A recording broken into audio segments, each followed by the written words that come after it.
love you my baby, I love you my baby, love you my baby. fadlan haddii aad tahay qof naxdin badan ama qof waayeel ah fiidiyogan ku daran yahay fadlan ha fiirso. farqiga u dhaxeeya dabaqa hore iyo dabaqa hoose waxaa jiray dhismo oo ku yaalo duuleedka magaalada. dhismahaasna ninkii lahaa wuu lumay ilaa haddana waa la la-yahay. waxaana la wareegay kambaniga si uu lacag dhaqaale ugu sameeyo. maalin maalmaha ka mid ah waxaa laga gareeyay mid ka mid a booqayaasha wadanka. wax walba caadi ayay ahayn ilaa maalinkii cod ka maqlay guriga dhexdiisa. waxaa dareemay in codkaas uu kasoo baxayo jaranjarada hoosteeda. aniga waa u fiirsaday codka kadibna waa naxay. wuxuu ahaa cod aada u cabsi badan. kadibna waxaan isku dayay inaa qofkaas meesha kasoo qeylinaya caawiyo. waxaa haddana cajiib la noqotay codka mar kor iyo hoosba inuu ka wada yeerayo. aniga waxaa u qaatay in jaranjarada uu ka yeerayo, laakiin lugihii hoostiisa ayaa codka zaaid ugu soo baxay. waxaa isku dayay inaa jibiyo oo qofkaas aa badbaadiyo. waxaa ku dhuftay alwaaxa meesha si aan codka u maqlo. codka weli meesha uu kasoo baxayay laakiin wax igama muuqanin. toosh ayaan ku fiiriyay meesha. markaas sidaa u eegay il ayaan ka arkay. waan yaabay. haddana waxaan arkay af.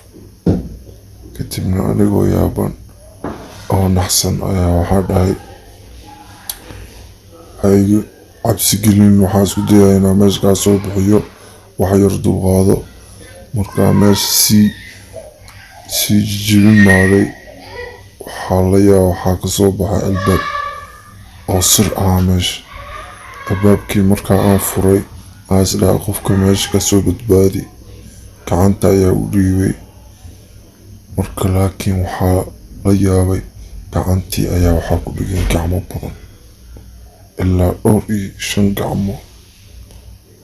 hoos ayaana la jiiday si awood aada u badan ay tahay. mugdiga dhexdiisa waxaan ka arkay bishimo oo aada u gaduudan oo qoslaya.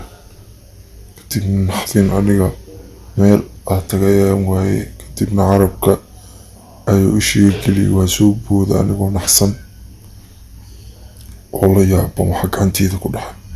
sababa bishimihii oo qaniinan gacanteeda. meesha markaa ku laabas dhahay waxaan arkay wax cajiiba. lugteeda ayaa lagu dhigay hoos. anigoo naxsan isku dhexyaacsan ayaa kasoo fogtay. meel walbana gacan ayaa kasoo baxaysa ilaa si dirqiya meesha ugu soo fakaday. wuxuu ahaa guri aada u cabsi badan oo ruuxaamo iyo jin ay ku noolaayeen.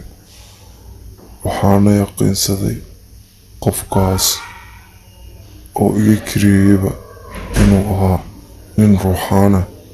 sababtoo ah iima sheegin sababta ninka loo laayahay guriga lahaa. sababta loo laayahay iima sheegin. waxay ahayd cabsi saa'id ah.